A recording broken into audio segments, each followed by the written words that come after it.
All right, that's been about 5 minutes, so hopefully everybody's got food, drink, and is ready to learn. All right, my name is Chris Jasper. I'm from Davenport, Iowa, and I was on the application team of this project. I'd like to thank you all for coming to this event tonight. We are the members of this semester's Journalism and Democracy course led by Jackie Bonashinsky and Tom Warhover. So our goal for this evening is to help this audience and the live one and our live stream audience to understand and cover economic inequality in America. This will at times require some audience participation, so don't say we didn't warn you. Anywho, when this group of 17 journalism students was assigned this task, most of us would admit that we didn't really quite understand the enormity of the issue in the United States. We incorrectly associated it only with the rich and the super poor, or the super rich and the poor. We forgot about what lies in the middle class. So to begin, we thought it would be appropriate to answer the most basic question we faced. What is economic inequality? What does it look like? So our class came up with a quick visual demonstration of the United States wealth distribution, which is one form of inequality in America. Economists Emmanuel Saez and Gabriel Zuckman describe wealth as the stock of all assets people own, including their homes, pension savings, bank accounts, minus all debts. So what we have here is 48 water bottles that are going to represent all of the wealth in the United States. In 2012, the last year that Saez and Zuckman's data is available. To represent the United States population, I think I'll use our 17-person journalism capstone course. After all, water keeps the body functioning, happy, and hydrated, much like money and wealth keeps America prosperous and functional. Those with limited access to water struggle to live a comfortable life, much like the impoverished in America. So, according to Saez and Zuckman, the top 0.1% owns 22% of all of the wealth in the country. If the U.S.'s population were represented by everyone up here, 11 of these bottles would go to the area of a shoe. As recently as the 1970s, these top 0.1%ers owned a much more reasonable 7%. That's just about 3 of these bottles. The next 0.9% owns another 20% of the wealth. That's 10 bottles in that second column that are owned by the equivalent of 2 legs.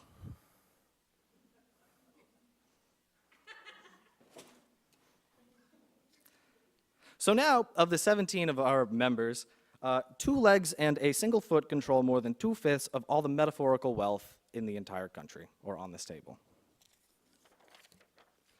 The rest of the top 10% owns about 35% of the wealth, meaning they get about 17 bottles, which is a pretty healthy gain. Lucky for Lexi and Lizzie here, they represent that top 10%, and they managed to get into the top 10%, either through luck or through impeccable financial decision-making. Either way, they'll be happy, healthy, hydrated, and wealthy. Now, I know this metaphor isn't exactly perfect. Water isn't really like wealth.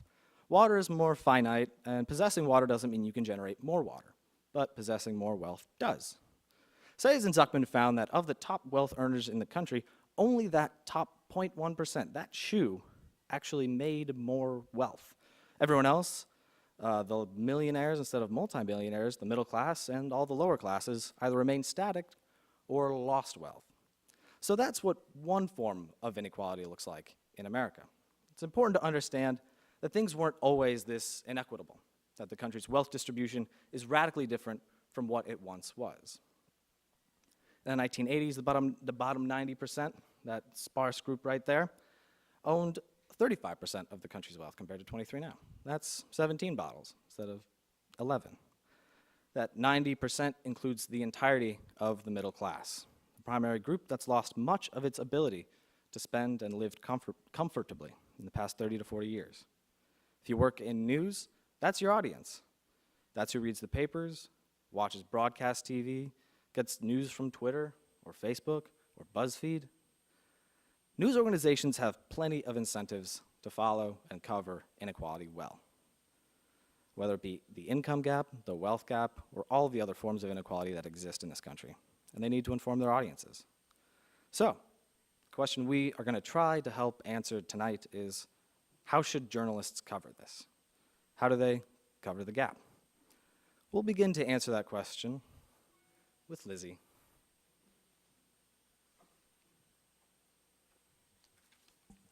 Hi, my name is Lizzie Johnson. I am from Omaha, Nebraska, and I was on the application team. During our preliminary research, we realized the issue is bigger than just the income gap. So we chose to use the term economic inequality because it encompasses education, wealth, crime, opportunity inequality, and more. When we first defined this issue, we had a tendency to focus on the extremes, the extremely impoverished and the top 1%. Instead, economic inequality is the growing unequal distribution of income and wealth among America's classes and the shrinking of the middle class.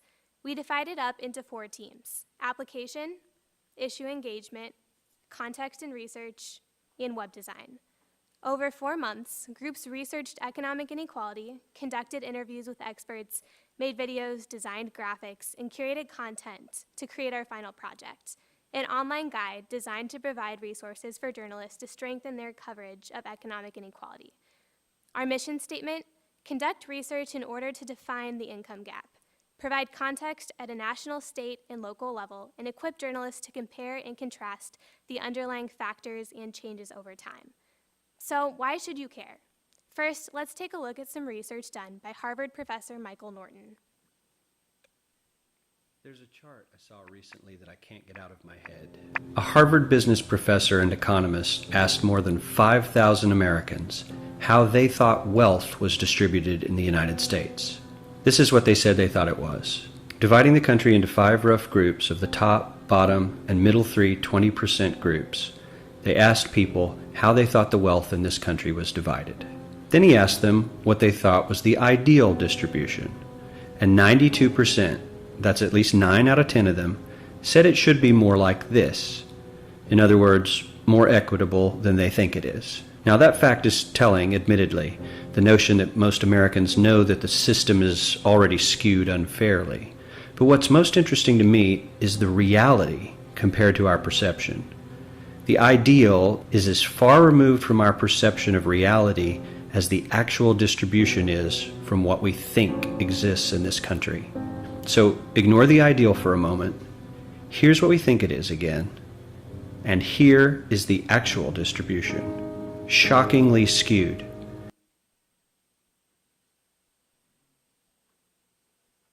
So what does this mean for you as a human being and as a journalist? As a human being, economic inequality matters because it affects you on a personal level. Your work, your family, your education, your housing. The large disparity diminishes quality of life and decreases social mobility. The American dream is the deeply ingrained idea that if you work hard and pull yourself up by your bootstraps, you will succeed. But this narrative is becoming more elusive than ever, no matter your socioeconomic class. On a day-to-day level, this means that working one job may not be enough to make ends meet. More people than ever are taking a second job, struggling to send their child or themselves to college and foregoing that long dreamed-about vacation. Historically, economic inequality has been a reliable predictor of massive social changes. Today in America, the top 1% of earners hold 1/5 of the country's wealth. That's the highest rate since just before the Great Depression. Economic inequality in the U.S. now is worse than it was in South Africa during apartheid.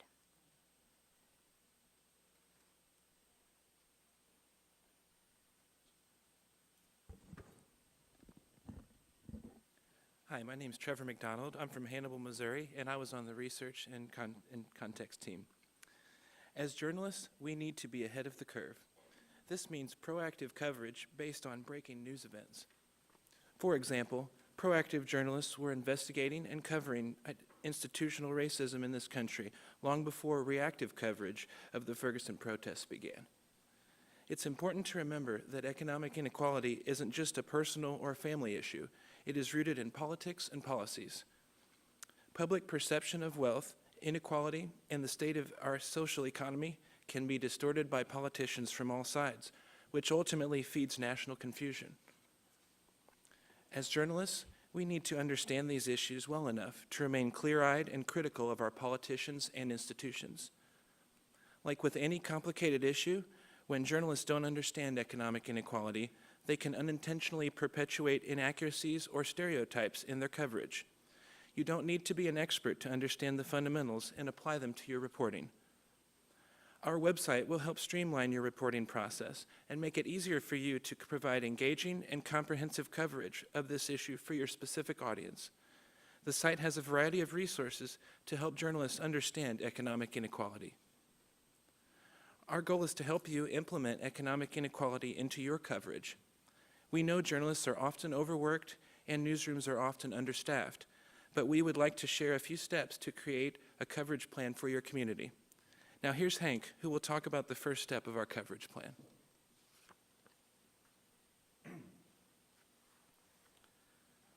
Hi, I'm Hank Kobler from Houston, Texas. Step one of this coverage plan for covering income inequality and economic inequality better is that when you decide to cover this issue, it's important to have your staff cover their own personal biases. It's very easy to produce journalism guided by what you know politically and economically, but you can't let your own personal experiences blind your coverage.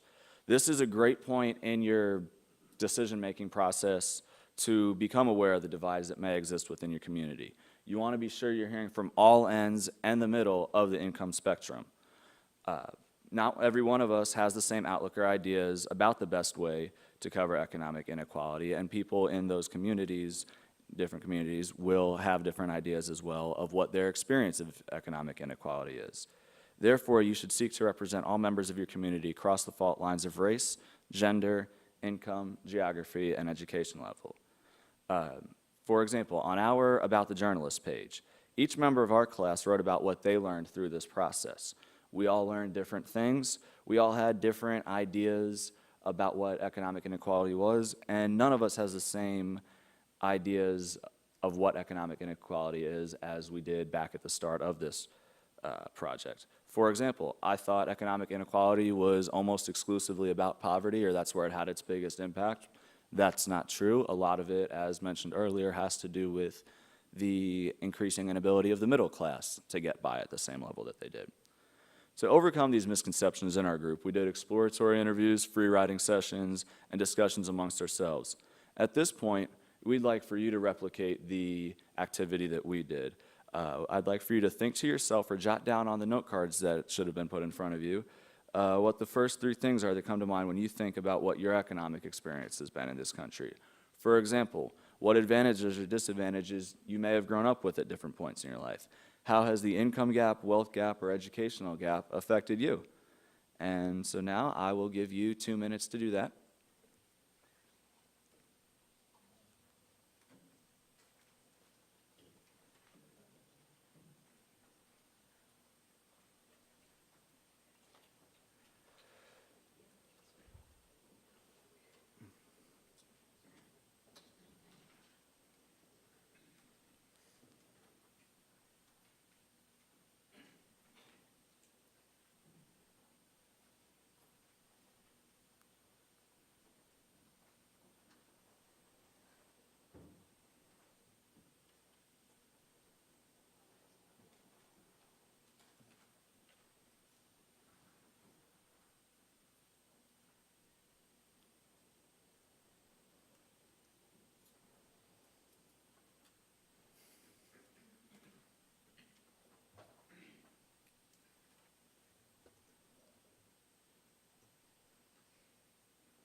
Looks like there's still a few people still writing theirs down, so we'll let them finish up that 2 minutes, and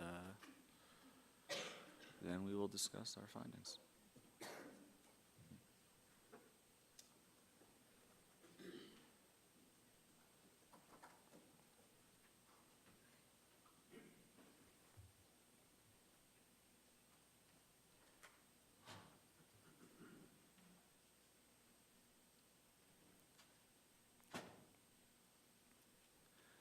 All right, thank you guys for your participation in that. At this point, would anybody from the audience like to volunteer to discuss what they've written down and maybe some thoughts about how it could potentially bias their work if they were to cover this serious of an issue? Not everybody all at once. You there, sir? Can you say it in the microphone so live stream hears it? Sorry. I wrote down three things. First off, when I graduated from college here about 40 years ago, and when I went to the University of Missouri, our family had much difficulty and had tremendous financial hardships. So that was one influence. Two, I really was kind of selfish. I just vowed that I want to make some money because I was tired of not having any.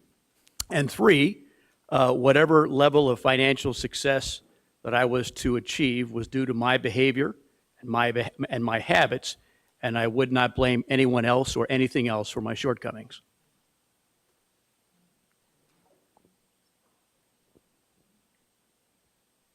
Excellent, thank you. Anybody else interested in talking about their experiences or how that might impact their view of economic inequality? Hi. Well, one thing that I had mentioned was kind of your economic status in the country keeps you from associating with other groups of people and getting to see their own views of the world and of kind of their own experiences. So that, for me, could affect my, I'm a sophomore right now, an undergraduate sophomore. So in the future, that might affect my view when I go into reporting about just economic topics in the future. And it's just something that I have to be aware of, and I have to put myself out there and meet more diverse groups of people and people who have had experiences different from my own. Excellent, thank you. We definitely noted on our site that kind of that difference in who you interact with and that kind of separation of society is definitely an impact of economic inequality, so that's a good one. Anybody else?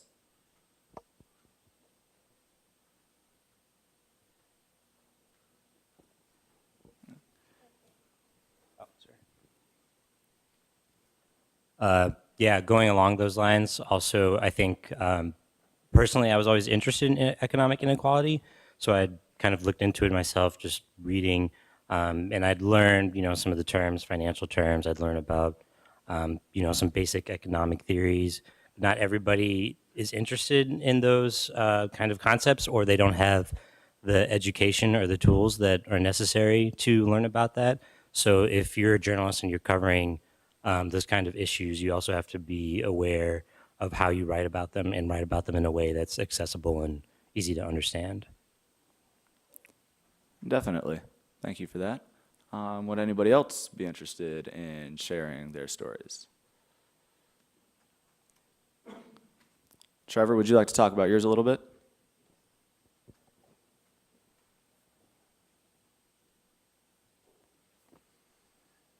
My mother's working 2 jobs right now as a teacher's aide and as a call center customer service representative. She is earning less money with both jobs today than she was earning 8 years ago as a teacher's aide. She says she is certain that she will have to take out Social Security early. I went to MU for my 3 children and for my mother. I have struggled to make ends meet, and I have depended on financial aid, loans, and some much appreciated scholarships and grants to complete my education. I am proud to enter a career that I've dreamed about, and I hope I can earn enough money to help my children pursue their dreams. Excellent, Trevor. Thank you. At this point, did we have anybody else who would be interested in taking the floor?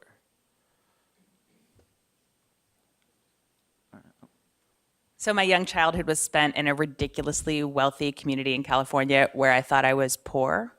And when I moved to middle school, my parents, I think, had a primary mission of teaching me what that actually meant and put me in a magnet school where I would be exposed to people from all backgrounds. And that has just really shaped my outlook on life, my outlook on parenting, my outlook on journalism in terms of how easy it is to have a very narrow view of life experiences and how important it is to put yourself in some context and show what life is really like for people who struggle more than you. Excellently put. Thank you. Now for the next part of this presentation, we'd like you to take a step and looking at what you've heard from everybody who's spoken, if you could write down and maybe incorporate those ideas and brainstorm how you would incorporate these things you've heard into coverage of economic inequality if you were tasked with it right now. Just rough ideas. Don't be shy. We'll come back to them later, but take about a minute now and jot it down, and then we'll move on to the next part of the presentation.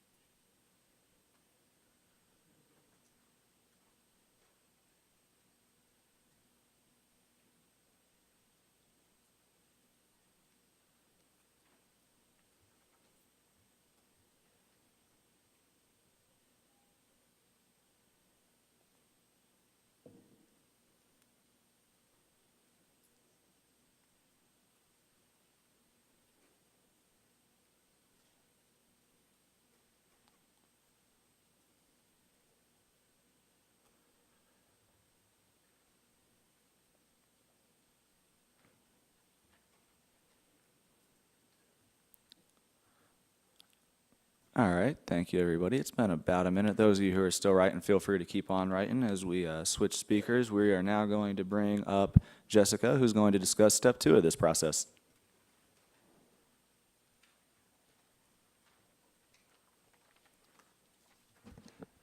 Thank you, Hank. I'm Jessica from Fishers, Indiana, and I was part of the issue engagement team. Moving on to step 2, it's time to decide how you will structurally incorporate coverage of economic inequality into your newsroom. No matter your budget or staff size, this kind of coverage can be done, and it can be done well. There are many examples of engaging and comprehensive coverage produced by both larger news organizations and smaller news organizations. An example from a larger news organization would be this website put together by the New York Times. It features both a chronological timeline of past coverage as well as an extensive database with navigation tools to explore past coverage of economic inequality. Of course, the New York Times has ample financial backing and staff to put something like this together. However, you don't have to be the New York Times nor have their resources in order to cover this issue effectively. There are many free resources available, such as census data, which we will discuss in more detail later, and websites like City Data that include demographic information and information on median household income. This kind of information can help you better understand what economic inequality looks like in your community and better cover the issue. An example of a smaller news organization producing good content on this issue is this piece by Jackson, Mississippi's Jackson Free Press. This article charts growing inequality both in the state of Mississippi as a whole and in the community of Jackson. Another example would be Florida's Gainesville Sun, which investigated rising inequality in their community after Bloomberg named them the fifth most unequal city in the country. Larger publications have the option of putting together staff and resources towards creating a beat focused specifically on economic inequality. Even if you don't have those resources to allocate, you can still integrate this coverage into your newsroom. You can integrate coverage of economic inequality into your already existing beat reporting. So when it comes to this issue, it's okay to think outside of the traditional beat model. Now, Lexi will explain ways that you can integrate this coverage into your existing beat reporting. Thank you, Jessica. Hello, my name is Lexi Maynard. I'm from St. Peters, Missouri, and I was on the application team. As Jessica was saying, one way to tackle the issue of economic inequality is to incorporate it into coverage your news organization is already doing. Economic inequality is an issue that reaches all aspects of society, so this isn't hard. On our site, we have created a section titled Connecting the Dots, and on it we have included examples of coverage that links economic inequality to crime, education, healthcare, and even sports. The example you see behind me on the screen was by the Grand Rapids Press and shows the effects of economic inequality on high school sport programs by telling the story of Diane Wiley, a high school basketball player in West Michigan who managed to get a full ride scholarship to college despite the fact that her high school basketball program has little financial support. Another sports example happened this July when minor leaguers representing all 30 teams, including former Mizzou pitcher Garrett Brocious, filed an antitrust lawsuit accusing Major League Baseball of intentionally decreasing minor leaguers' salaries. Minor league players are not paid for spring training and can make between $3,000 and $7,500 per year despite working 50 to 70-hour work weeks. On the other hand, the major league minimum salary is $84,000 per month, and star players often receive far more. Miami Marlins outfielder Giancarlo Stanton just signed a contract to earn $25 million per year for 13 years. These are just a few examples of the many economic inequalities that can be connected to all levels of sports coverage. And on our site, we have more examples and suggestions for other areas your news organization may already be covering. Once you have agreed on how you will structurally incorporate this coverage into your organization, the next step is to build your newsroom's literacy on economic inequality so that you can break it down for your audience. Few people are experts on this issue, and that is okay. And to demonstrate this, we have created a video that will show many journalists that while many journalists are well-versed in economic inequality, there is still hesitation and differences on how to approach and define it.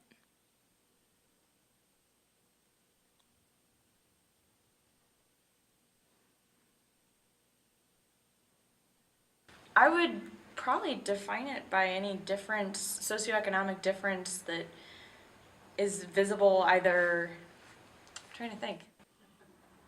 People in the community living with very vastly different resources. Being constantly reminded of things that you cannot have.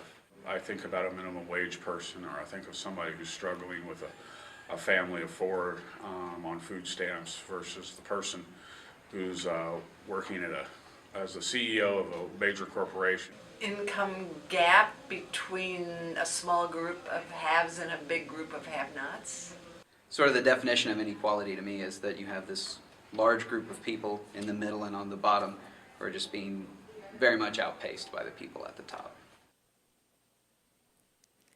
So as we can see, there is still some confusion among journalists, which means there's most likely confusion among our communities. And this gives journalists an opportunity to educate the public. But before we do that, we must educate ourselves. On our site, we have aggregated information to make this process as easy as possible, and Megan will start talking to you about that. Thank you, Lexi. My name is Megan Hatcher, and I'm from Austin, Texas. I was on the application team. On our History of the Gap page, we aggregated historic events that led to the current status of economic inequality in this country. This is helpful to contextualize the issue and compare how it has evolved over time and recognize trends. For example, the federal poverty threshold was introduced in 1964. However, many social welfare programs have been implemented since then that affect the way people understand poverty today. This key fact is important to recognize when using poverty statistics in your reporting. Our FAQ page is where you can find answers to questions we encountered frequently, both about general themes and implementing coverage into your newsroom. It's basically your cheat sheet to explain economic inequality and create a successful news coverage plan in your community. For example, we have a definition of economic inequality that can be inserted into coverage. Another example of a question on the page: how do I convince my community to care? Harvard professor Michael Norton, one of the experts we interviewed, suggests solutions-based coverage, which could mean linking to your state senator's website or providing information on organizations trying to make a change. Our glossary of terms page is important to keep on hand to be sure your coverage is using proper terminology that is accurate and doesn't fall into commonly made errors. Like any other topic your newsroom covers, economic inequality has a language all its own. It's important to understand this and to try to avoid jargon in your reporting that may confuse your audience. When interviewing sources, be sure to ask for clarification to ensure you understand the words they're using during interviews. And now we'll have Caitlin explain how to analyze your newsroom's previous coverage of economic inequality.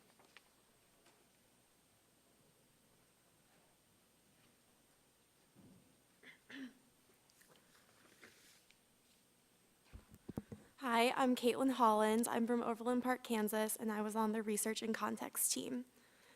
We learned from our past, both our successes and our failures. Reviewing your coverage of economic inequality can give you a better perspective on what your news organization does well and not so well. You can make a plan to improve that by following 5 steps to analyze the previous work you've done. We use these steps to analyze the New York Times coverage of the middle class from the late 1960s to the mid-2000s. We chose such a wide time frame to learn more about the history of coverage of class and income in America. While we started back in the 60s, you can choose to look at just a decade or two, or even just a few years, depending on how much time you have available for research. The next step is to access your archives. If you're looking at just some recent years, your website probably has what you need. If not, consider using an in-house library if you have one available. For our research, we use the ProQuest Newsstand database and search the key terms middle class with each year.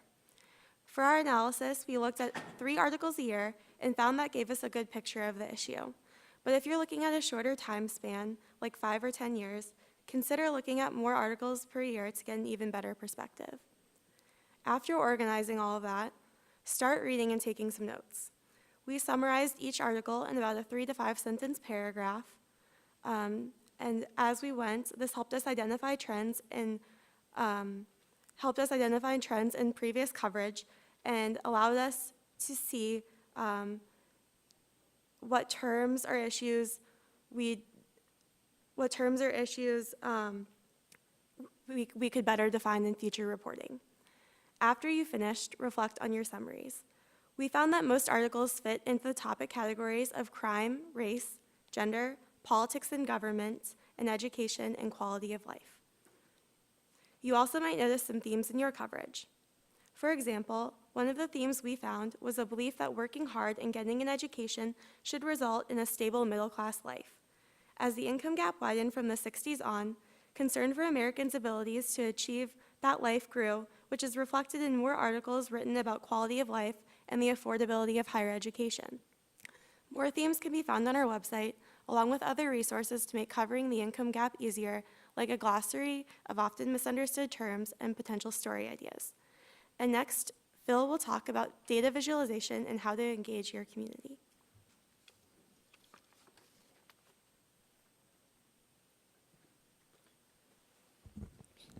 Hi everyone, I'm Philip Jones. I'm a senior from Sioux City, Iowa.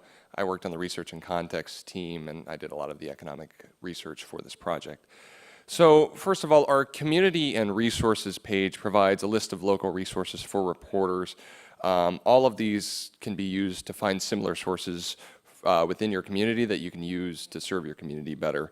They're sorted by topic like education, homeless shelters, and financial aid, but we do have national resources available as well under the Data and Resources tab on our website.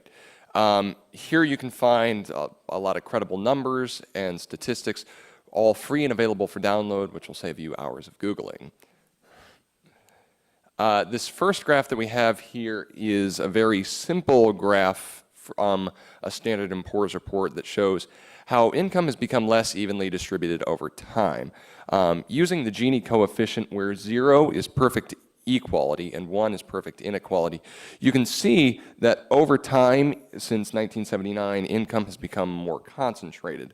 The key here is that even though it's a relatively simple graph, even a company like Standard & Poor's realized that data can be there and you can have all these numbers, but in order to really bring it to life and for people to understand it, you need to make it visual.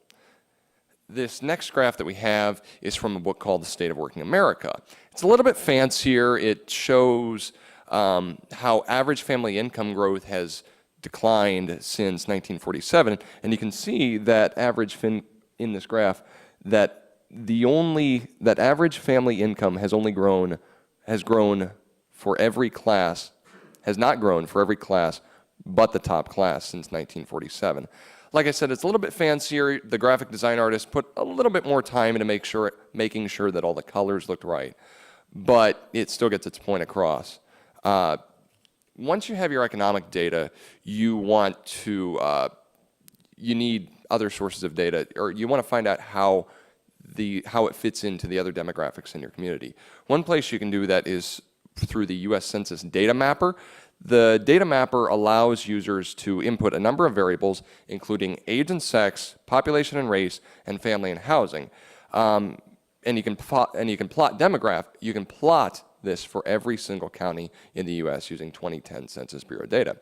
This is particularly great for a paper that covers multiple counties, where you've got a general idea of what your demographics are like, but you're not exactly sure of the numbers. You can find that here, you can maybe plot them, and you can use that to create a graph along the line. Again, the key here is visualization. So once you've got your economic data and you've got your demographic data about your community, you need to figure out how to put these together. So you should check the pulse of your community and ensure that they'll be receptive to this type of coverage. We already did this by conducting exploratory interviews to see what the community already knew. When we did this, we learned that it's important to look for people in demographics that normally aren't covered in news. Just because an issue isn't on your radar doesn't mean it isn't newsworthy. To do this, reporters do have to get outside their comfort zone, though. And when they do this, they'll accurately portray issues in their community.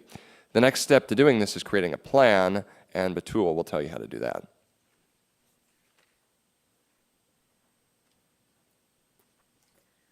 Hi, I'm Batul Hassan. I'm from St. Louis, Missouri, and I was on the issue engagement team.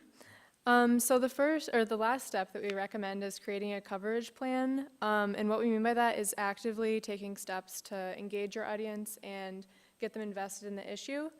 To do that, start by referring back to our FAQ section, which was kind of meant to be a primer for journalists reporting on the issue, especially if they're not especially familiar with economics reporting. So these questions are questions that we had ourselves, and hopefully after reading through them, you can link to the research that we have been reading, and you'll feel like you have a good grasp on the issue before you go into covering it. One great way to make sure that your community is engaged in what you're working on is to involve them in the reporting process. So our Engage Your Community page has like a list of suggestions for what you can do to kind of start conversations in your community. So for example, we have Seniors Speak down here, and that was an idea to get together groups of high school seniors and also senior citizens and just have conversations with them about what economic inequality means to them, how they've seen it play out in their life. Specifically with this one, we thought the topic of the American dream would be a good question to get the conversation started. So what the reality of the American dream would be for seniors in high school or for senior citizens, and how they see that reflected in their life, and hopefully you can reflect that in your coverage.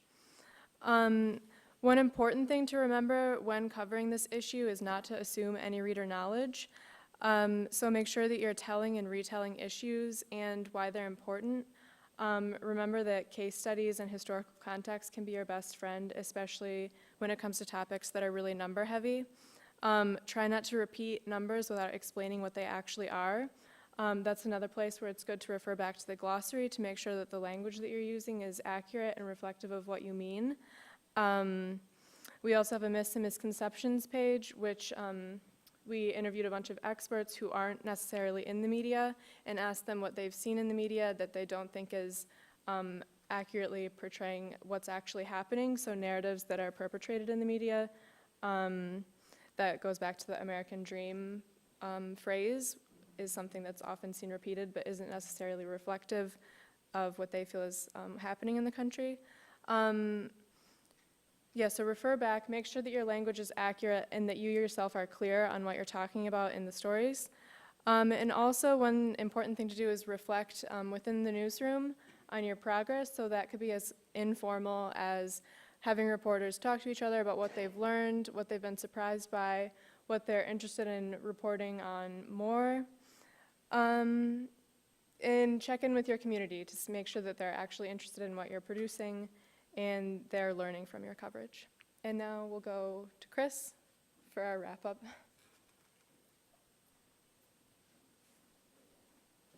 Oh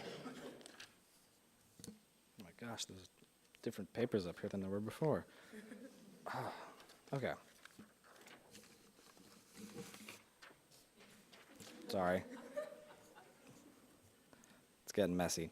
Our digital guide includes suggestions that we have developed from extensive research, but it is important to understand that each community is different. Using consistent and accurate language, speaking to a range of sources, and getting feedback from your community will aid in the process immensely, and it's just good journalism. This is an important issue, and we wish you luck in educating yourself and your community. And if you haven't yet, you should really check out our site, coveryourgap.weebly.com. So we'll end this presentation tonight with this, a quote earlier this year by Fed Chairwoman Janet Yellen. extent, and continuing increase in inequality in the United States greatly concern me. I think it is appropriate to ask whether this trend is compatible with values rooted in our nation's history. Among them, the high value Americans have traditionally placed on the equality of opportunity.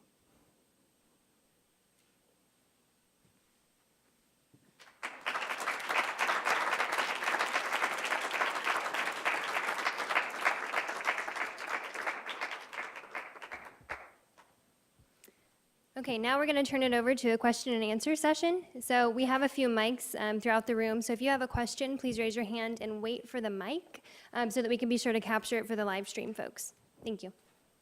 Okay, looks like we have a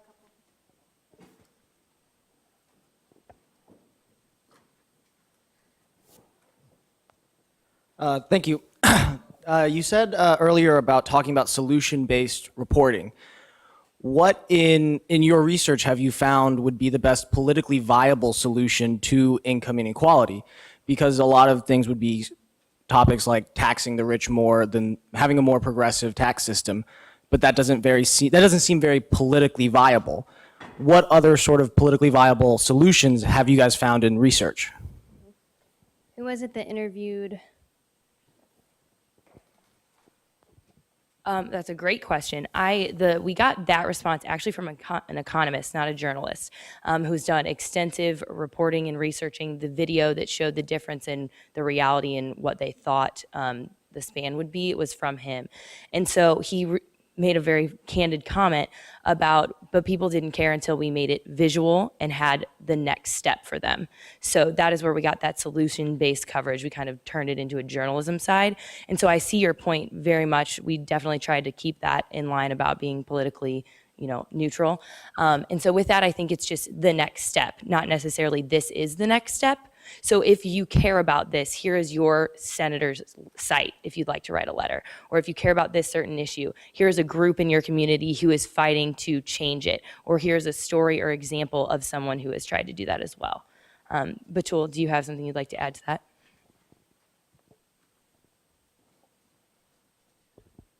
This doesn't necessarily answer your question, but one thing that's important that journalists can really do with this is make the language of politicians clear. So a lot of times politicians will refer to tax breaks or policies that will help the middle class, and their definition of the middle class is extremely flexible and fluid, and that's Democrats and Republicans and libertarians, whoever you're talking about. So one thing that's important with this issue for journalists is to cover the political issues and what politicians are talking about in a way that makes it really clear to the public what that will actually mean and how it breaks down in their lives. So that's one way that I think the issue will become more clear within the public sphere and not just make it kind of this, floating thing in the world of policy.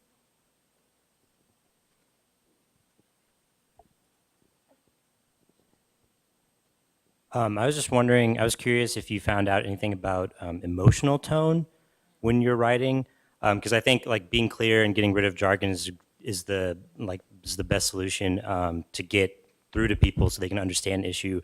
But I know personally, like even if I'm interested in this issue, I'm in complete denial as to my actual financial status, and I spend on education, food without thought.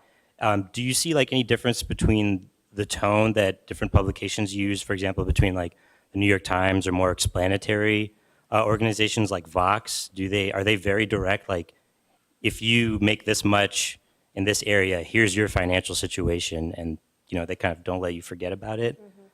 Do you see what I'm saying? Caitlin, do you think you can answer that based on some New York Times coverage?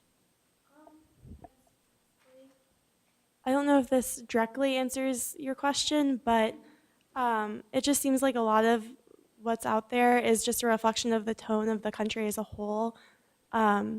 As we value middle class. The middle class values are American values to us, and we, pick yourself up by your bootstraps. That mentality has been ingrained in our country for so long that it just comes out in coverage. So I don't know necessarily if I can speak on how to necessarily correct that. That's a huge problem to address, but I think just being aware of that is really important.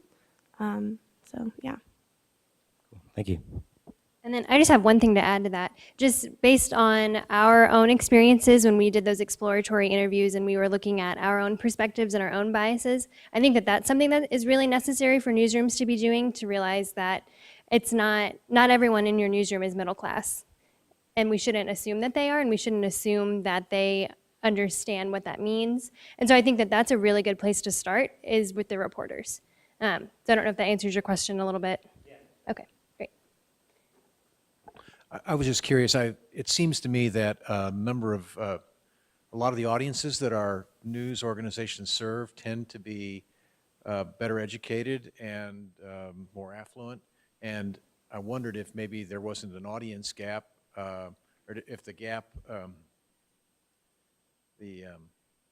wealth gap, I should say. I mean, a lot of the folks that our news organizations reach, I would think, are probably in that upper echelon, upper percentiles of wealth, which in one sense, I guess, is good because they're reading the coverage and thinking about what this means and maybe would be involved in solutions or care about solutions. But I'm wondering about the other segment of the community that isn't maybe exposed to this, and I'm just curious if my assumption about that audience gap is borne out by your research, and if you had any thoughts about how to address that. Mm-hmm. Well, I think that one thing along this, and I'll then hand it to you, Lexi, to talk about engaging your community, is just to realize that there is a gap in not only the access that people have, depending on their income, to literally buying a newspaper or accessing it online. And so that's one of the things that we wanted to target when we think about engaging our community, that literally you need to go out of your newsroom into these communities and talk to people. You need to take your copies of your newspaper or take your laptop or whatever and share what you're reporting on with those communities that may not be reached. And I think that that's really important because those are voices that, like we've mentioned before, can often be missing from our coverage, along with the voices of the middle class. That I think, and this is just anecdotal from my own experience, that the middle class may be educated, may be reading coverage about this, but they may not identify themselves in that coverage. And I think that that's a huge link that better coverage needs to work on. Lexi, do you want to add? I don't have much about the data, if you guys have found that in your research, context and research, so if you'd like to add, let me know. But yes, being very aware of that gap that may be in your community, and I like how you put that, the coverage gap or the tuning in gap, that's a good way to put it. And so the biggest thing is to recognize that demographic in your community, and you do that by going out into that community. And under the engaging your community, you saw that it was divided with the in-person and on social media. That was our attempt to try and reach those different levels that may not have access to internet, may not be reading your paper regularly because they're working 3 jobs, things like that. And that was a condensed version. On there we have many more options or suggestions with a lot more explanation under those. So hopefully those can help the newspapers that are turning in, the organizations that are tuning in today, just notice, recognize, and have some ideas to move forward. Anything else? Also, I can add to that. We have a tab on our website that is how to use your newsroom size to your advantage. So if you're a smaller publication and don't have, a team that you can necessarily make, you can use, the interviews that you have, just take the couple last minutes and ask them questions about how they feel it affects them in their lives, and that way you can kind of survey people and get the issue to them while you're there. We have a question that was tweeted into us. They asked for the class, is income inequality the right term for it, or is literal income equality the goal to completing our gap, closing that? I can speak at least to the actual terms, the lingo that we're using. So we, as we mentioned in our presentation, we decided that the income inequality is not a broad enough term when we're trying to talk about economic inequality in general. So income is the amount of money that you're bringing in every year. And then your wealth is everything, that income plus any type of assets that you might have. So what we wanted to get at with this project and what we think coverage should be covering is that economic inequality. So that encompasses both of those things. And what was the latter half of that question? Okay. Can someone from context and research maybe talk about that? But I think just from our preliminary research, what we're looking at, we're not necessarily calling for making everybody make the same amount of money or having the same financial standing. Instead, the focus of our project is on how impacting the middle class and how their spending ability is reduced has become unsustainable because of this being a consumer economy, and how that's also eventually going to be financially hurtful to even the super mega elite rich, and how everybody should be aware that they're negatively impacted. Although the wages for the upper echelon of income have increased at a much higher proportion than everyone else's, there are figures out there that project that had economic growth continued at the pace among each section of the income distribution that it did before 1968, then the top percentage still would have seen even more growth. Everyone would have seen some more growth. And I think that's the core of the issue, is finding a distribution that maximizes growth for everybody.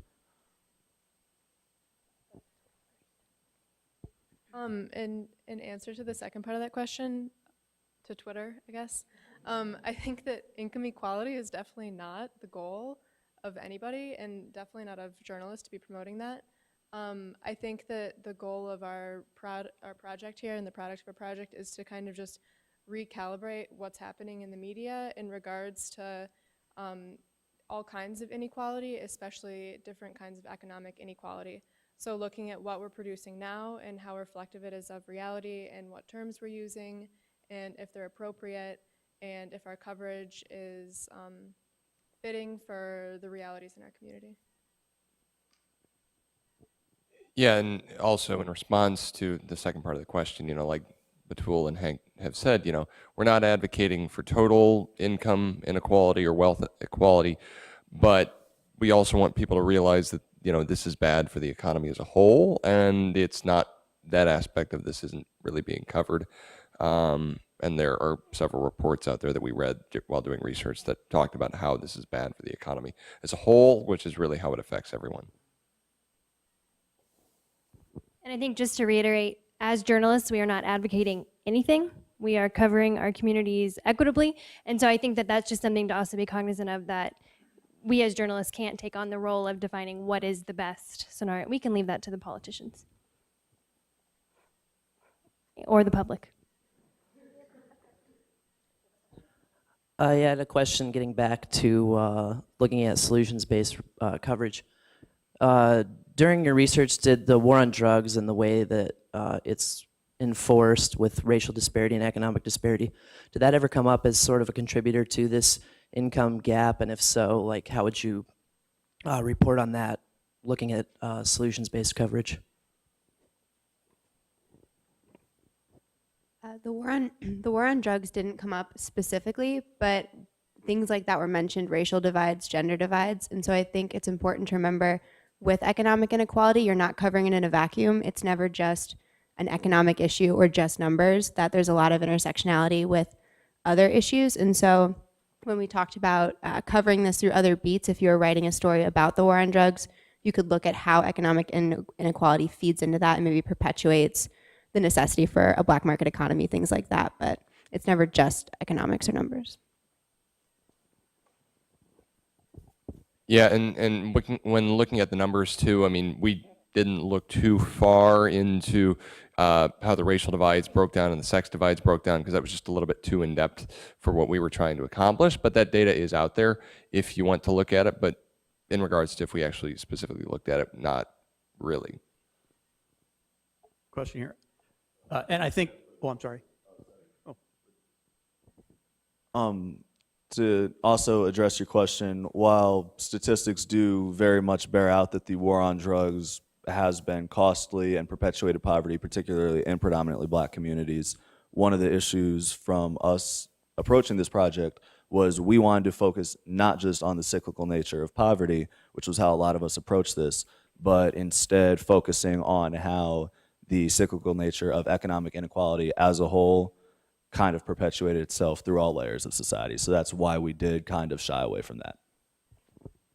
I think you're starting to address this, that you're not trying to advocate for income equality. We've seen the social and economic experiments with the 73-year failed experiment by the Soviet Union and their Soviet bloc in Eastern Europe, and of course Mao Zedong in China as well, where they went for economic equality or income equality, and it was a race to the bottom. You had 1 billion Chinese people living on $200 a year, peasantry, and so on and so forth, with the Soviet Union pretty much the same thing. And now we've seen too that when you've introduced capitalism, some free enterprise concepts, and income inequality, that their economies have taken off and they've lifted hundreds of millions of people out of destitute poverty. So that's why when I saw on your board there, you said you kept referring to income inequality as a problem or the adverse effects of income inequality. There are some positive things about income inequality: to reward people for working hard, producing more, coming up with new technology, striving, educating themselves. We pay doctors more money because they go to 10 years of school. If they were not compensated well, they wouldn't go 10 years to school because they couldn't pay off their student loans, for crying out loud. So there are positive effects of income inequality. And if you said, well, let's see if we can make things more equal, a stock market crash will do it for you. One of the reasons that income inequality has increased, certainly in the last several years, has been the stock market has tripled since 2009. If it crashed tomorrow, then we'd wipe out a lot of our income inequality. But would that be good for the nation? I'm not exactly sure. And I think one of your graphs even showed that it's high right now, and it was high right there before the Great Depression, the crash. So it crashed. We had a horrible economy, but we had greater income equality. So I guess what I'm saying is, do you look at there as being a sweet spot? Is where you maximize? Where's the sweet spot in here? And the other big question is, who determines that sweet spot?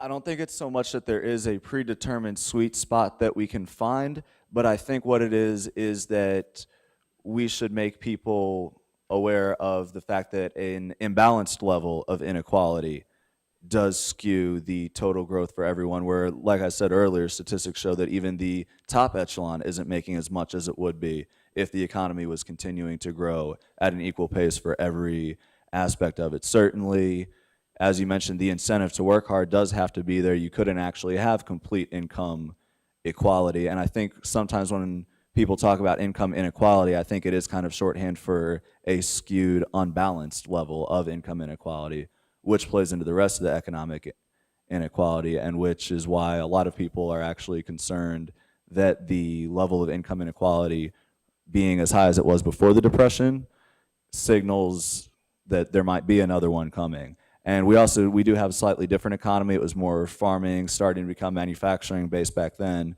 Now we're more consumer based, which kind of changes how business is done. But being consumer based, we are more reliant on more people being able to buy more products and services. So that is a consideration to take.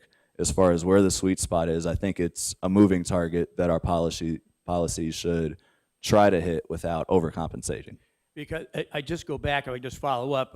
I was a child. I was born in the 50s, so I kind of grew up in the 1960s. And as I think in your graph showed there, the income it was more equal then than it is now. You had a middle class family, and we were a middle class family. You had one car, maybe. You had a black and white television. You lived in a much smaller house.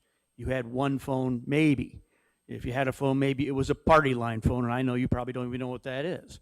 But you had a lot less than what even people who are on poverty level right now have: cell phones, color television sets, computers, video games, things like that. So even though maybe it's a little more unequal now, also the focus may be that there has been a rising tide and a tremendous increase in wealth in America overall, and even during times of income, a greater income inequality.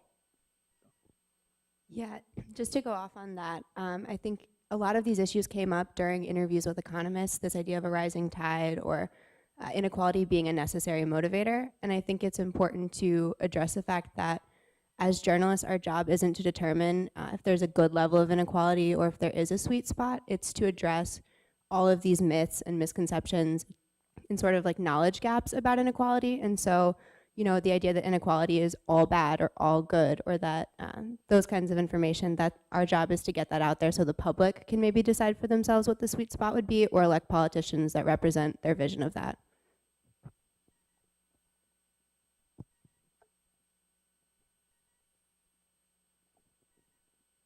So my interest area is in business and economics journalism, and I'm curious as to how you would, what are some ways that you could address income inequality from the side of firms? You've talked a lot about the side of the community and people in the community, and looking at the different classes and income levels, but what are some ways that companies and institutions and financial organizations can look at this? And do you mean have those organizations be reflected in coverage? Okay. Bill, would that be a question for you?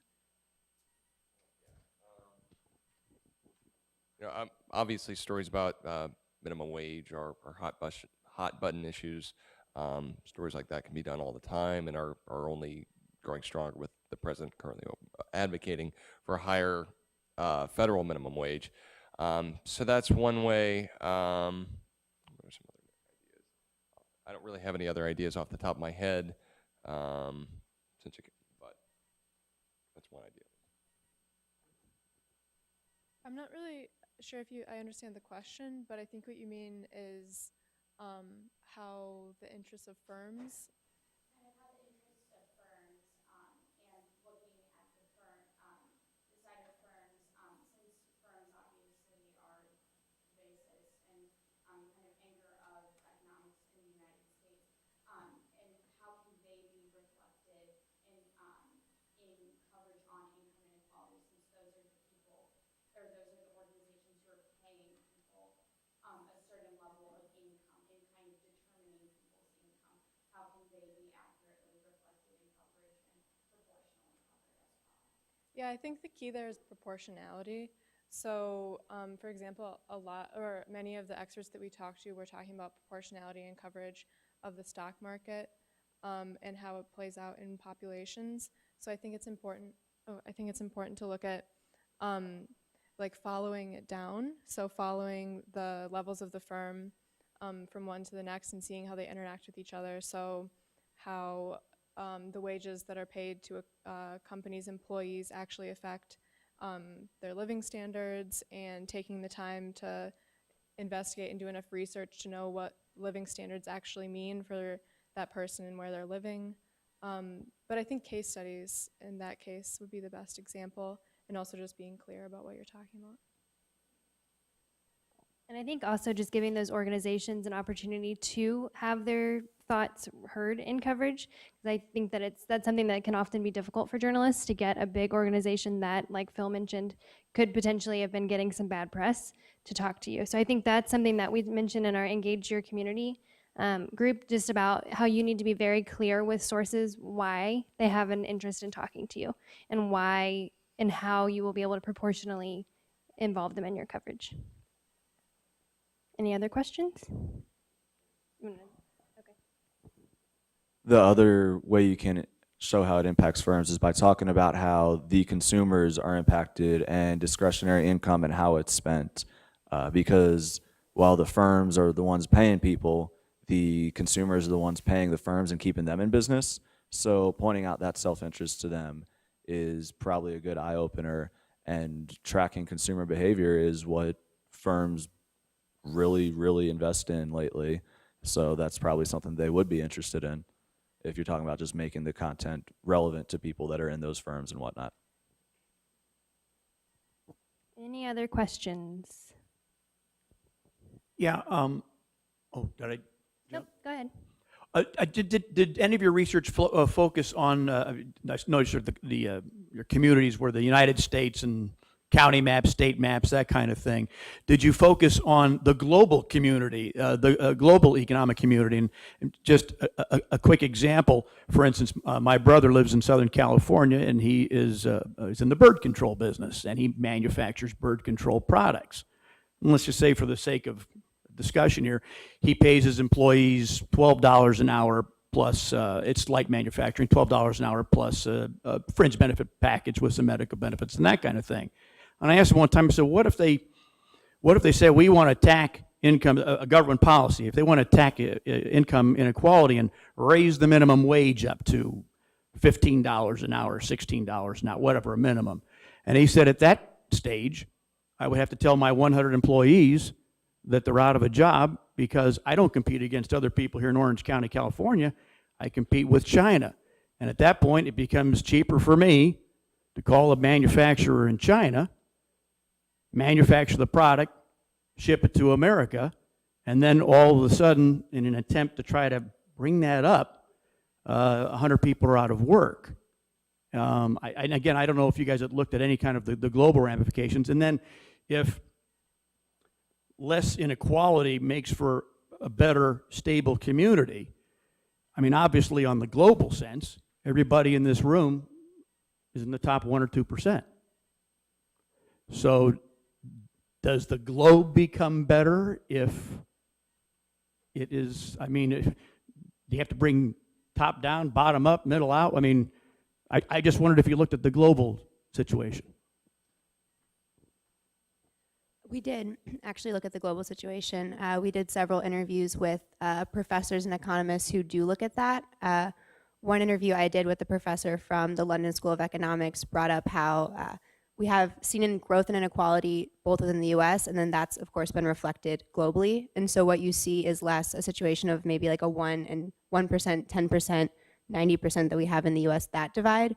We see more of a global north, global south, where you have a lot of workers and things that are paid wages that we would not find decent in the US, where you have a lot of exportation of jobs, factory jobs, manufacturing jobs, and you see an increase in this divide in economic inequality between the global north and the global south. So countries like the US, Canada, Western Europe, and then countries in Latin America or Southeast Asia.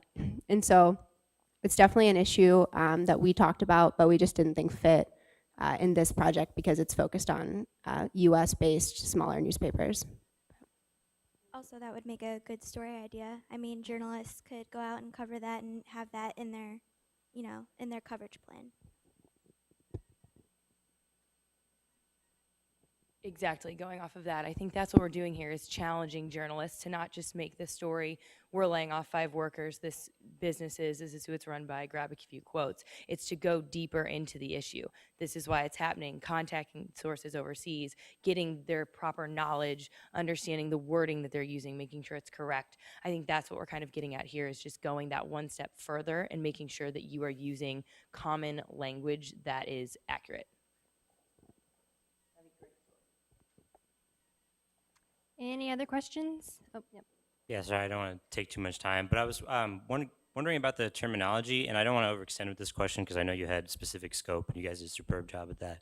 But I was wondering because a lot of times when you talk about income inequality, you're also talking about relevant issues like the cost of education, cost and access to healthcare, and it sort of becomes this other term that I've seen thrown around, opportunity equality. So I was wondering, do you see a lot of overlap when you're talking about income equality? Are there disadvantages and advantages to using that specific term, or should we think about other terms like opportunity inequality?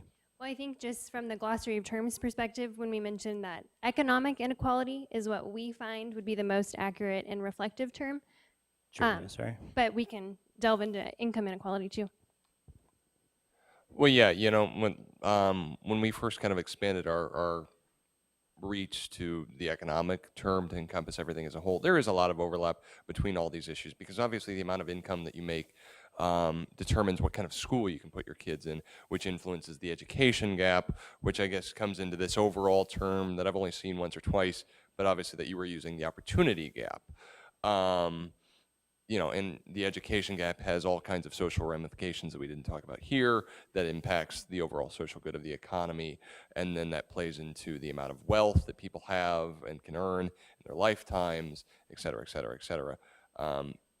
But yeah, that's something that we looked at, and these terms are kind of all encompassing with each other at times. Thank you. Going back to a point that you made earlier, I think that when we're talking about income inequality or economic inequality, we also need to make sure we clarify between wealth inequality and income inequality. So wealth inequality is also something that's really growing in the country. And when we were talking about the levels, so pre-depression and current levels, what that means is that right now what we're seeing reflected is just before the Great Depression, when there was so much wealth accumulated in the top few percentages, there wasn't spending, and it didn't kind of complete the economic cycle. So that's kind of what we're seeing today. It's not just jobs or minimum wage, but it's also just a kind of a blockage in the system. And that's what we're trying to reflect, I think. Any other questions? No? Do it? No? Okay. Okay, well, thank you all so much for joining us tonight for this presentation. We specifically want to thank our fearless leaders, Jackie and Tom. Can we give it up for Jackie and Tom? Thank you. And also just thank you to the RJI staff and Sherry Cherry, who helped make this event possible. We have a lot of extra pizza, so if you would like to grab a slice on your way out, that would be great and helpful to us. And that is it. Yes. Thank you.